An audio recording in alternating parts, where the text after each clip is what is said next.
There are lots of myths into the patient's mind for treatment of varicose vein. Let's evaluate it one by one.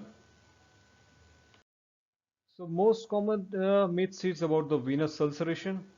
When the patient present with the venous ulceration near the lower part of the leg, that is near the malleolus, and many times patients think that once the ulcer heal, then I will go for this endovenous thermal ablation for the varicose vein. But rather it is reverse. For healing of the venous ulceration, the treatment of varicose vein is required.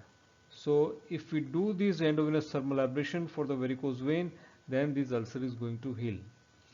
So whenever there is a venous ulceration due to the varicose vein, patient has to treat it with the endovenous thermal ablation. It's very advanced technique for the healing of the venous ulcer. Second most common myth is about the neurological problem.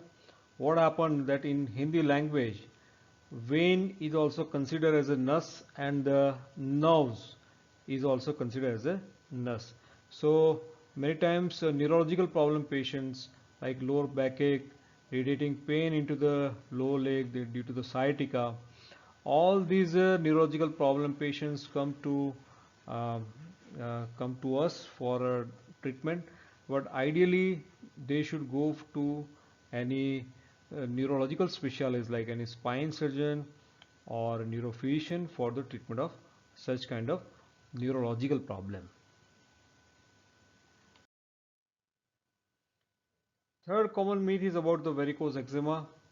Whenever there is a skin changes occur into the lower part of leg near the medial malleolus due to the varicose vein, and patient goes to for treatment to dermatologist, and dermatologist try to treat such kind of varicose eczema with the steroid ointment, and steroid ointment is not going to improve this venous eczema.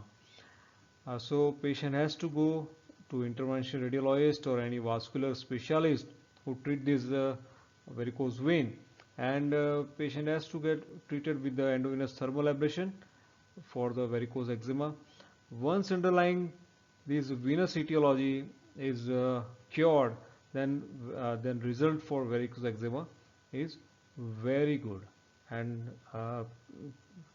eczema is going to be disappear. So for varicose eczema, patient has to consult any intervention radiologist or vascular specialist, not to dermatologist.